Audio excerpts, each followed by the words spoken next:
siéntanse después con todas las ganas de preguntar en el caso de que deban hacerlo. Siempre el teórico es un resumen de un montón de cosas.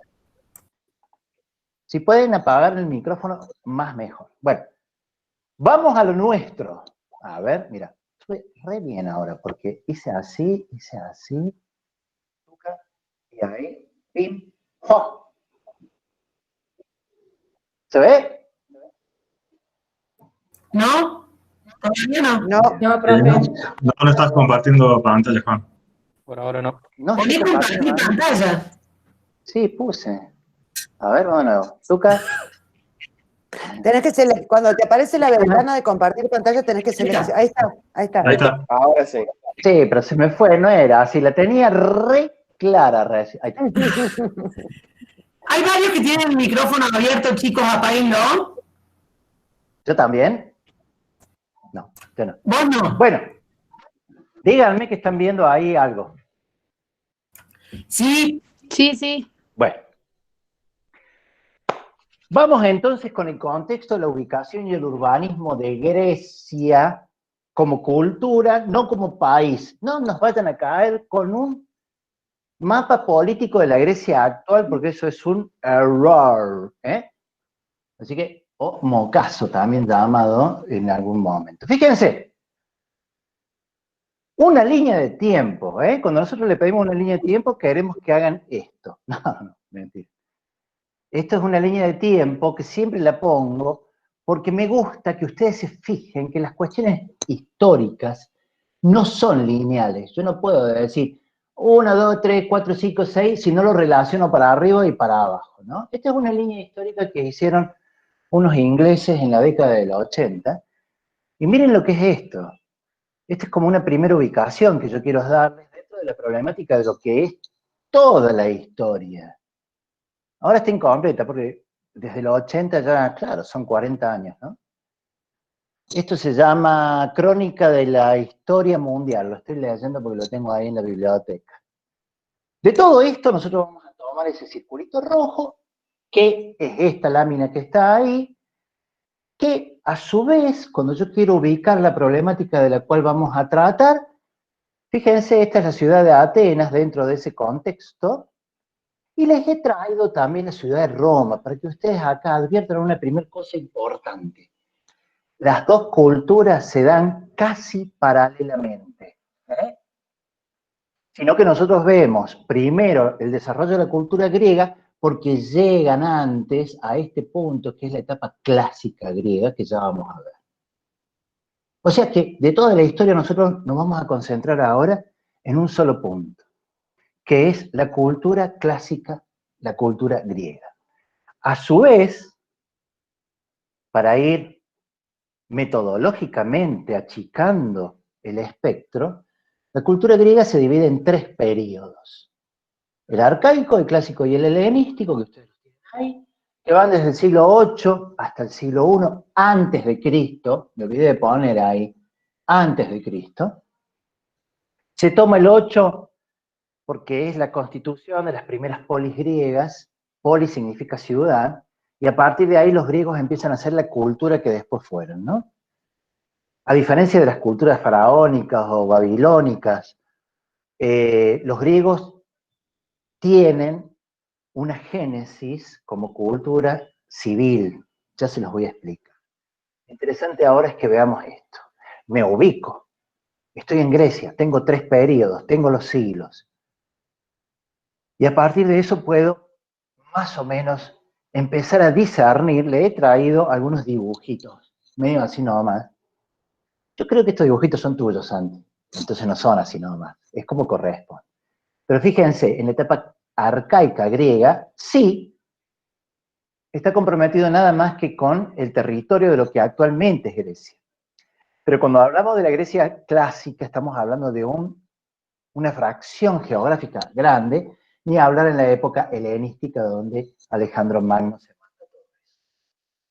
Dentro de ese contexto, ¿qué van a hacer ustedes? Buscar información de cada uno de estos, pero sobre todo de la etapa clásica. Nosotros vamos a hacer centro en la etapa clásica, en el siglo V a.C., porque tenemos que ir acotando las cosas, porque si no, imposible. Podemos hablar todo el año de los griegos, si queremos. ¿Por qué decimos que la etapa clásica griega es la más importante? Porque se dan ahí un montón de razones para poder decirlo, que tienen que ver con el contexto. Pocas veces en la historia de la arquitectura se resume en un mismo momento cuestiones tan importantes en un solo lugar. En Atenas del siglo V a.C. empiezan a aflorar un montón de circunstancias que a mí me hacen acordar a la Florencia no a la Florencia, sino a Florencia de Italia en el 15, ¿no? Del 400, que ya van a ver el año que viene, donde también se dan ahí una serie de circunstancias que nos permiten arrancar con la arquitectura. Hay en esa etapa clásica griega, si ustedes quieren saber de qué se trata, 4 personajes increíbles que se dieron ahí en el mismo momento. Sócrates, Platón, Aristóteles, los 3 filósofos clásicos por excelencia, que se siguen estudiando hasta el día de hoy. O sea que por primera vez el hombre se empieza a preguntar sobre el cómo, dónde está, para qué sirven las cosas, etcétera, etcétera. Y este otro personaje que está acá, que se llama Pericles, que no es filósofo, es político. Pero no como los políticos de ahora, es un estratega, es un arconte, es un señor político. Polis viene de ahí, ¿no? Entonces, ¿qué hace al contexto de estos 4 personajes? La creación de ciertos espacios necesarios en la ciudad para llevar adelante esas actividades. ¿Por qué dije recién que Grecia es una cultura civil? Porque, claro, casualmente también lo es religiosa, ¿eh? Pero a la par de lo religioso, la civitas griega adquiere una importancia tan grande que necesita espacios y tipologías arquitectónicas que alberguen esa necesidad.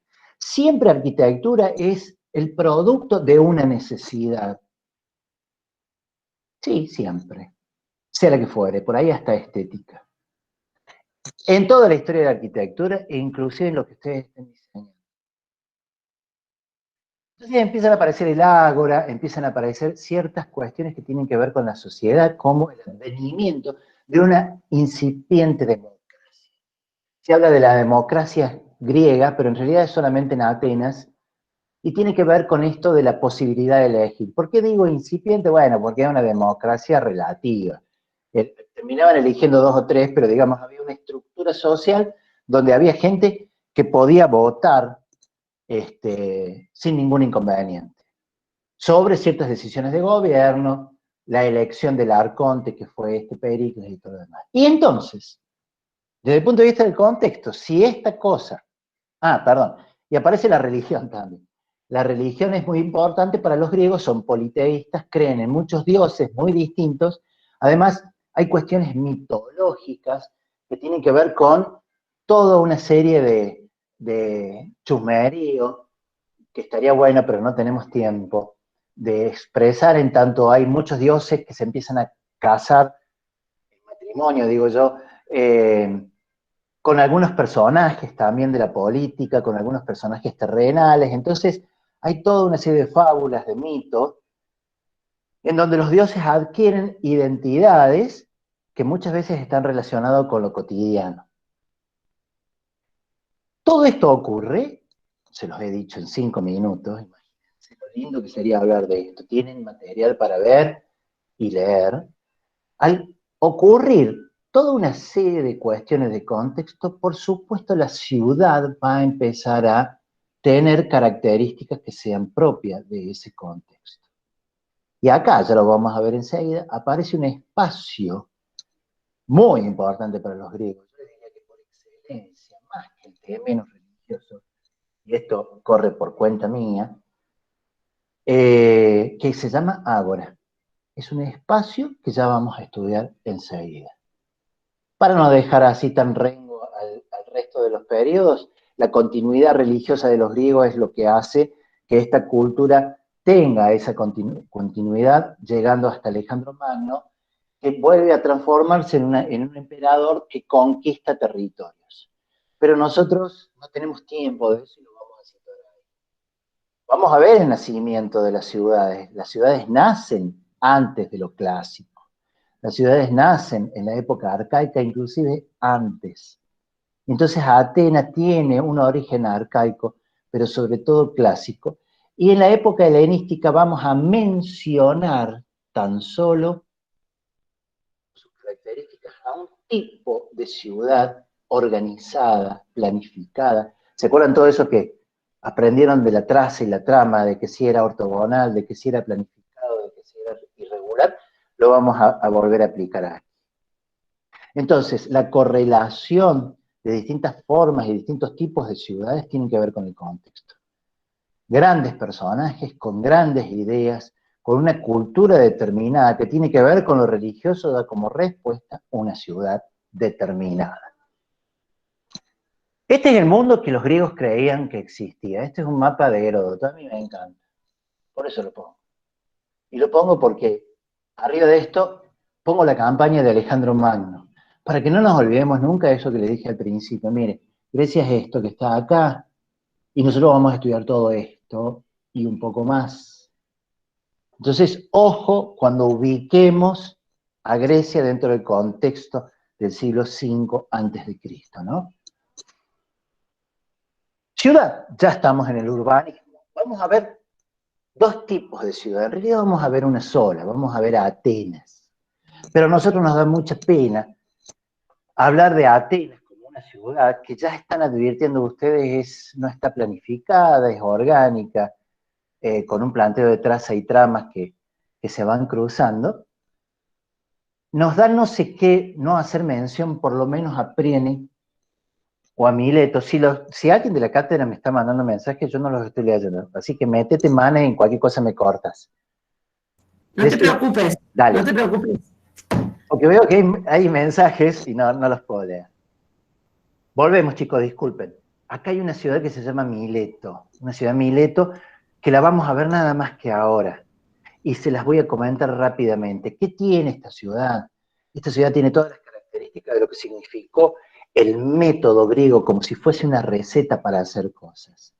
La planificación en este damero, en este trazado tan regular en la ciudad, siempre delimitada por una muralla, y con una serie de cotas hacia el mar, porque digamos, hay una cosa que no les mencioné que es importante. Cuando hablamos de la cultura griega siempre la relacionamos con la cultura mediterránea por su clima. El clima y su geografía hacen posible los espacios urbanos también. No podrían los griegos haber tenido un ágora tan fructífera si hubiesen estado en Finlandia, ponele. O sea, las condiciones climáticas y geográficas también son muy importantes.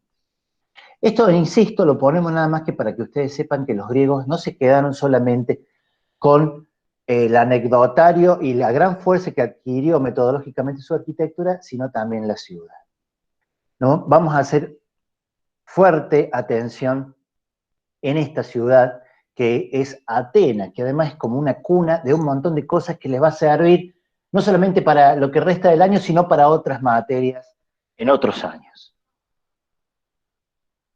Todo lo que ven acá se puede analizar como ustedes lo hicieron en ITAP.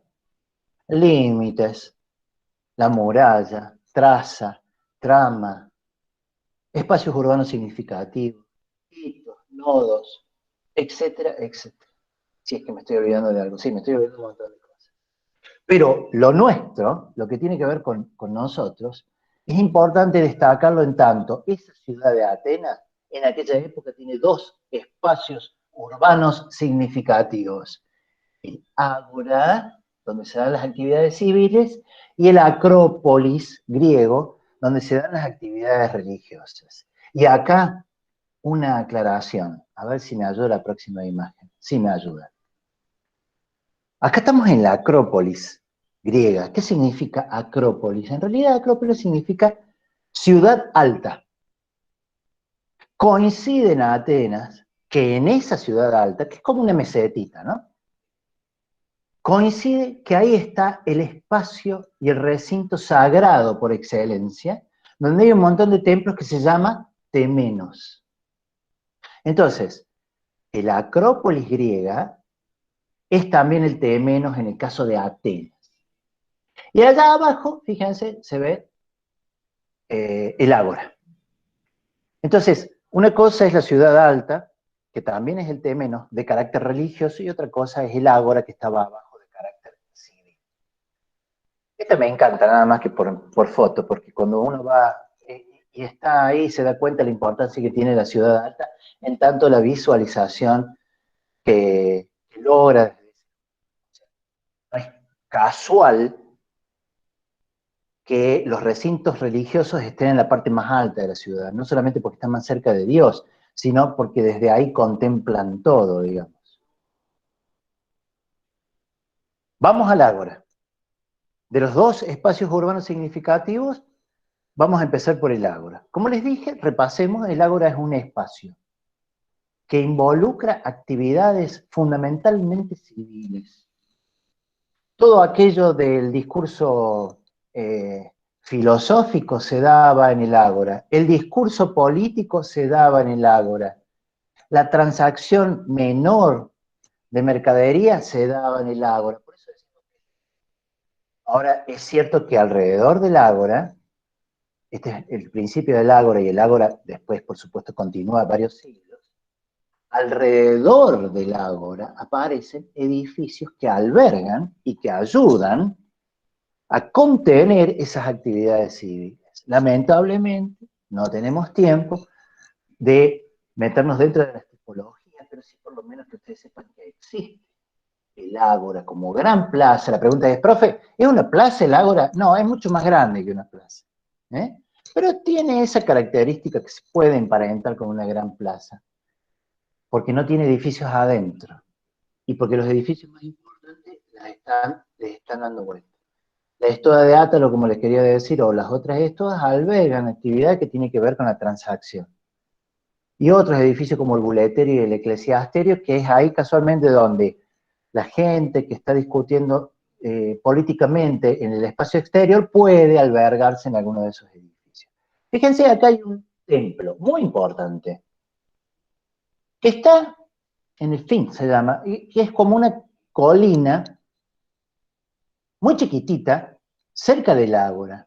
¿Por qué? Porque recordemos que la cultura y la sociedad griega es una sociedad fundamentalmente religiosa.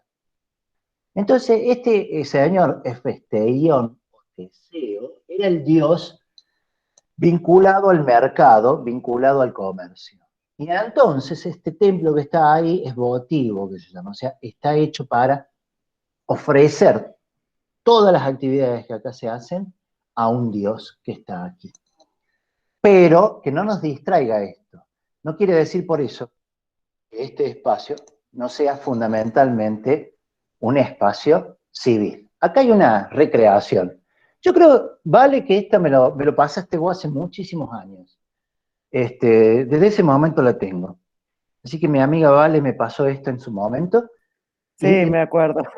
Bueno, entonces está bien lo que digo. Simplemente para que ustedes vean más o menos la escala, más o menos la actividad. Fíjense la cantidad de gente que puede albergar esto. Estas son las estoas que se alcanzan a ver por ahí. Este es un buleterio. Allá está el Hefesteión, ese templo donde todo lo que acá se hacía se ofrecía a ese dios. Pero como verán, es una suerte de romería. Importante destacar, cierren el micrófono, para contagiar con COVID el que estornudó. No, me fui. Ah, bien. Hay que cuidarse, hay que cuidarse. Sí, sí. Esta foto también muestra los límites de la ciudad de Atenas con una puerta, que no importa si se acuerdan o no el nombre, se llama Dipilón, por donde viene la vía sacra, que es una vía muy importante, donde toda la civilización griega desde otras ciudades venían en procesión en ciertos días del calendario de los griegos, pasaban por acá, se establecían como si fuera un camping, por decirlo de alguna forma, Y luego pasaban a lo que es el territorio o el terreno religioso que yo les dije que se llamaba Temenos. Acá está. Esta es una foto actual del ágora griega, fíjense lo que queda, nada. Los griegos son peores que nosotros para cuidar el patrimonio, ¿no? Yo la primera vez que fui a Grecia, después volví a ir con Mane y un grupo de alumnos que hicimos un viaje con la facultad, que después vamos a hablar de eso. Si la pandemia nos deja, podemos hacer otro. Yo la primera vez que fui a Atenas y fui al ágora, yo iba con toda esta idea así de alumno y después de profe, del respeto que había que tener por cada una de estas cosas que tienen 2500 años. Resulta que si uno quiere se sienta ahí, puede pasar, puede usarlos, ni un mínimo cuidado de nada. Pero este era el espacio, acá se desarrollaba la vida. Hay que quitar esos árboles, no sé si. Hay algunos olivos que seguramente, no estos, pero seguramente hay algún tipo de verde en aquella época que estaba asociado con el olivar, ¿no? Y acá se hacían ese tipo de actividades. A la hora del análisis a nosotros nos sirve para ver cómo esa vía sacra, digamos, esa vía panatenaica, la tenemos vista desde otro punto de vista, y acá se alcanza a ver, también desde el ágora, a dónde está allá el Temenos. Y cómo esta gente que venía caminando pasaba por esta vía sacra y se iba para aquel lado. O sea que el ágora es una previa de recepción también civil a todos aquellos que venían en peregrinación, aunque eso es un término más de la iglesia, más cristiano, pero que venían de todos lados para llegar al Acrópolis. Qué inoportuno este llamado. Perfecto. Desde el ágora, un par de vistas, nada más que a nivel turístico, porque se acuerdan que yo les decía, a mí me encantaría que viajemos, que nos pongamos en situación. Fundamental ponerse en situación. Allá está restaurada la estoa de Átalo, que es esto que se ve acá. Esto es el ágora de lo que se ve ahora, llena de lluvia. Por eso digo, el cuidado de esto realmente no tiene cuidado. De hecho, van apareciendo cosas a medida que van pasando los siglos y van pasando los años. Esta es la estoa, aquella que vemos allá, como eran, esta restaurada, pero esta es la característica que tenía desde el punto de vista tipológico, donde se hacían algunas cuestiones comerciales, que yo les decía. Y del otro lado de la estoa se alcanza a ver allá arriba ese templo, que es el Hefesteion, del cual estuvimos hablando recién y que acá lo tienen mejor, ¿no? Miren cómo domina el templo siempre toda la actividad civil que se está dando en el ágora. El ágora es irregular, ¿no? Si yo lo tengo que analizar y me pongo en el papel de ustedes, no es una plaza cuadradita, sino que es más bien un espacio que no tiene forma. No es orgánico, pero los lados no coinciden. Miren qué lindo que está el Hefesteion. Yo les diría que es el templo mejor conservado de toda Atenas, por lo menos. Y tiene el ingreso de este lado. Miren, allá se alcanza a ver la estoa de Átalo y acá se alcanza a ver el Hefesteion, donde el ingreso principal es como que está dándole espalda al ágora. Y eso tiene una explicación que ya enseguida se las voy a dar. Definitivamente, en el ágora, que es un espacio irregular donde se dan actividades civiles, hay también otras tipologías que le van dando vuelta, que simplemente se las pongo para que ustedes sepan que eso no está solo. Pero también que sepan que no podemos meternos con todas las tipologías porque no llegamos ni a palos a cumplir con el programa. Acá está la vía panatenaica desde el ágora y nos vamos allá. Vamos caminando por ahí, tiqui, tiqui, tiqui, tiqui. Llegamos como llegué yo una tarde que me quería morir. La primera vez que viajé no pude pasar a la Acrópolis. Estaba cerrado. Así que nada, no me puse a llorar porque, bueno, queda feo llorar. Pero imagínense ustedes la ilusión que yo tenía para llegar y de repente, pumba, cerrado. Me fui a otro lugar, bueno, no viene a casa, pero volví otros días porque estaba cerrado como 5 días. Un vuelo low cost y ahí ya me fui a la miércoles. Bueno, no importa. Nos fuimos a París y volví. Así que bueno, cuando volví ya fue otro tema, ¿no? Y ahí estamos subiendo. O sea, como peregrino, con otra suerte de la que tuve yo, no había rejas, uno va pasando distintos estadios, preparándose para llegar. Este es el templo Nike, que lo estaban reconstruyendo la primera vez que fui. Después cuando fui con Mane ya estaba listo.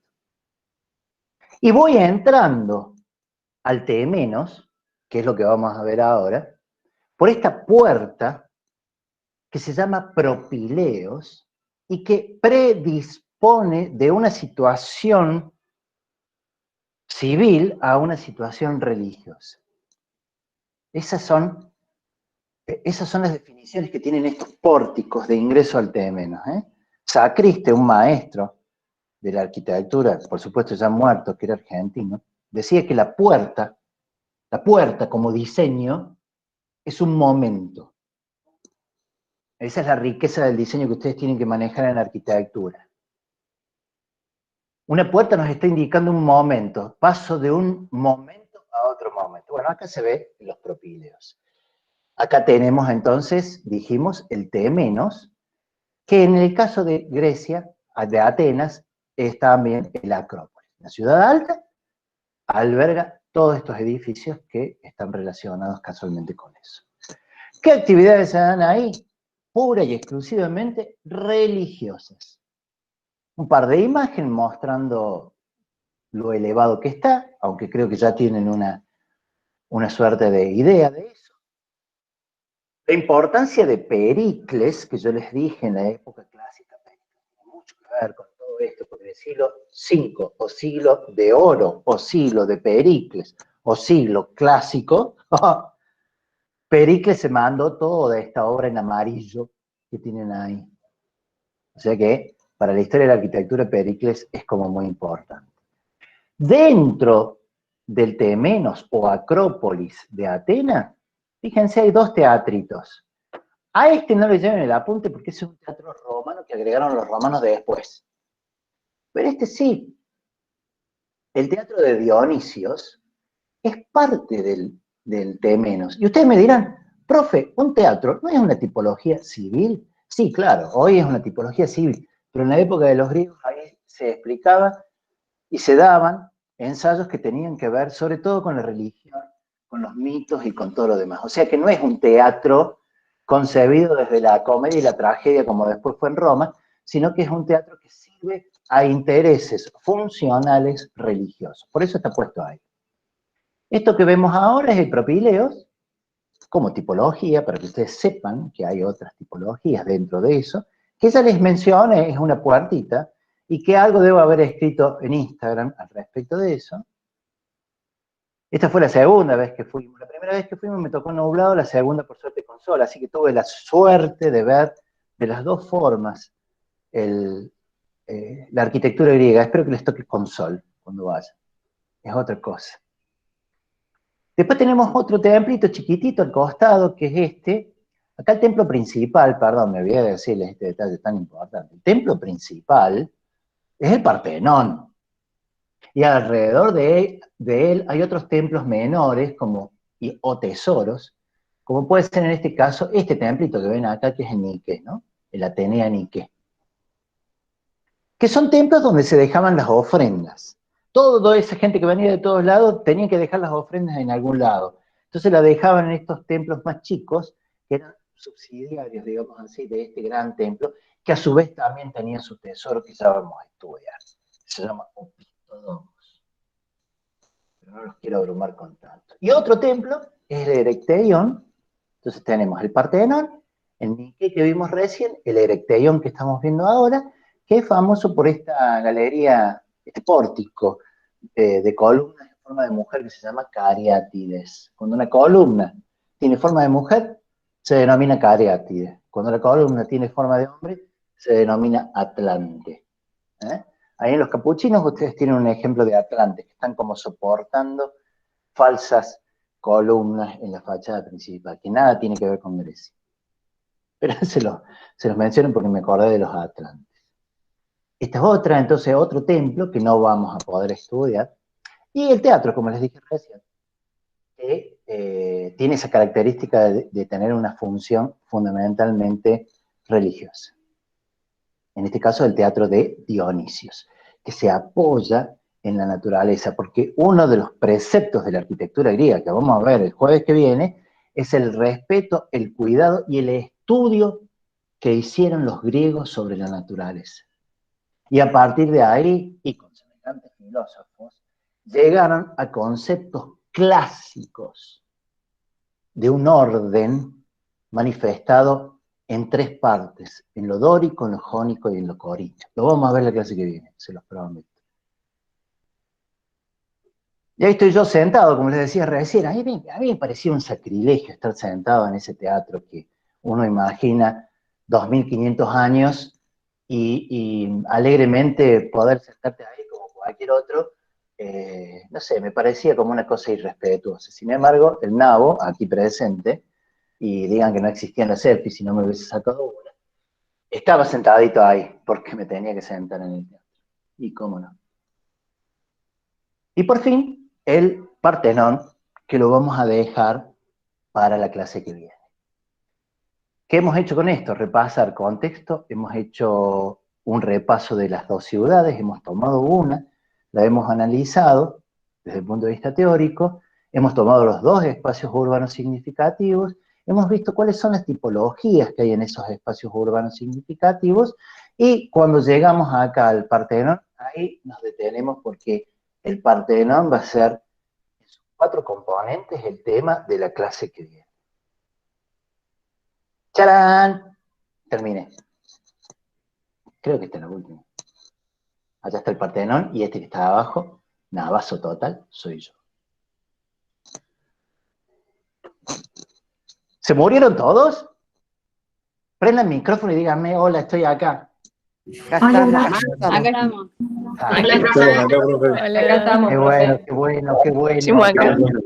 Me hubiese sentido tan solo. Bueno, dejo de compartir, que esto es muy fácil, porque te vas acá y decís así. Acá estamos. Bueno, ¿alguna pregunta? No estaría mal si me hacen alguna pregunta. Al contrario. Medio tardón, bien. No, estamos 4 menos cuarto, bien por mí.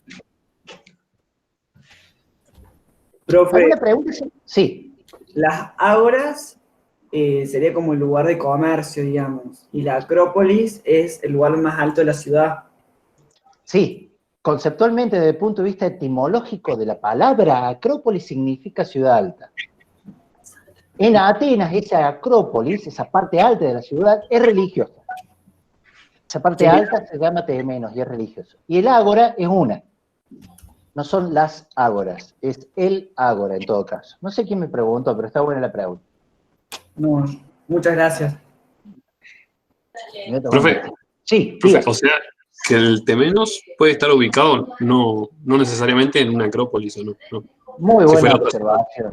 Muy buena observación. No necesariamente. De hecho, hay Temenos que, sobre todo el sur de Italia, que no están arriba de una colina. En todos lados, en Asia también. Pero muy buena la observación, así te permite distinguir lo que significa Acrópolis y lo que significa el Temenos, como recién. Por ahí se puede llegar a confundir, sí, entre Temenos y Acrópolis. Claro, no es así. De hecho, en la ciudad que les mostré, de Mileto, yo no les dije, pero tiene su propia Acrópolis. Sin embargo, el Temenos, la parte religiosa de Mileto, no está arriba, está abajo, al lado como parte del ágora. Bien, buenas preguntas. Sí, ahora me confundí. O sea, el Temenos, entonces, ¿qué se haría en la Acrópolis? ¿Por qué puede tener su propia... ¿Por qué puede Bien, estar Joaquín, es fácil, mira. Son 2 palabras distintas. Joaquín, ¿no? Sí. Etimológicamente, o sea, Acrópolis, si vos y yo habláramos griego, cuando uno dice Acrópolis en griego, dice ciudad alta. Polis significa ciudad, acro significa alto. Pero eso no quiere decir que por ser alta tenga algún significado religioso. Ciudad alta. En Grecia tenemos un montón de ciudades altas. solo en Atenas Yo te llevo. coincide que en ese Acrópolis, en esa ciudad alta, además está el Temenos, la parte religiosa. ¿Qué? Pregúntale a mamá. Sí, entendí. Carolina Moroni.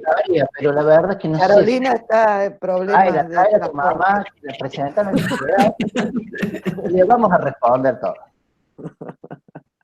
Divinos. Vamos, ¿qué más? Juan, Mane, ahí vos no estaría- sabés lo que es el Temenos y el Acrópolis, de verdad te digo, me voy. no, que... Profe, a mí, perdón, lo que a Dale, mí Juan. me pasó la misma duda de los chicos, había entendido como que el Temenos era la subida a la Acrópolis. Y después, el concepto que me lo aclaró por ahí para que le sirva, es que, bueno, yo lo busqué en internet y es como el territorio que limita un espacio religioso, vendría a ser el Temenos. Puede estar en la altura, siendo una acrópolis o no. Muy bien, Juan, te esperamos el año que viene como ayudante de alumno. De verdad te digo. Digamos, el interés que se acaba de decir es el siguiente. Yo les dije por ahí, si repasan el audio, es un recinto sagrado. Un recinto es una parte, una fracción de tierra, que en este caso se llama Temenos. Y en el caso de Atenas, está en la parte alta de la ciudad. Son como demasiadas coincidencias, ¿no? Pero bueno, lo vamos aclarando. Y está muy bueno aclarar lo que se les dé la gana. Googleen en páginas que sean responsables y que después puedan preguntar como complemento. Sí, creo que Juan Ignacio quería decir algo. Sí, y no será otra coincidencia que también es la capital de Grecia, Atenas. ¿O no? Hoy.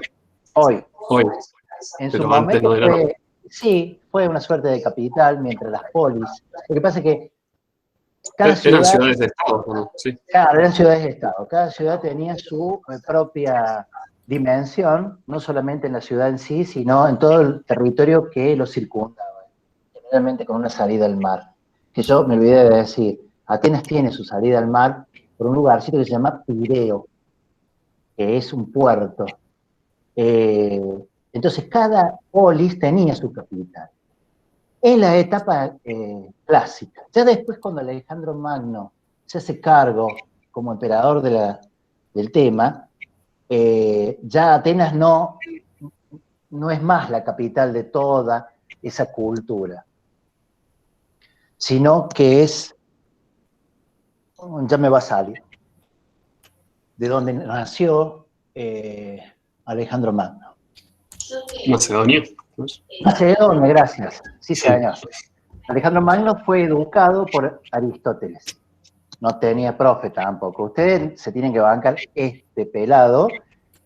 Alejandro Magno lo tenía Aristóteles. Bueno, hay diferencia entre nosotros. Pero Aristóteles lo educó y Alejandro Magno llegó a ser lo que fue gracias a, entre otras cosas, las enseñanzas clásicas. Pero era de Macedonia. Muy bien. Y lo otro para aclarar, que el otro ejemplo que vamos a estar viendo, que es Mileto, es un ejemplo que corresponde, que lo dijo Juan también, pero que corresponde en el tiempo al periodo helenístico, de Alejandro Magno, donde tiene que ver con la expansión de esta cultura helenística. O sea, Atenas corresponde a la Grecia clásica de Pericles, pero el otro ejemplo que le vamos a dar para analizar, que es Mileto, se corresponde con el periodo helenístico. Por eso las características también de planificada, con el desarrollo, ¿no es cierto?, de una trama y una traza mucho más regular. Totalmente regular y planificada.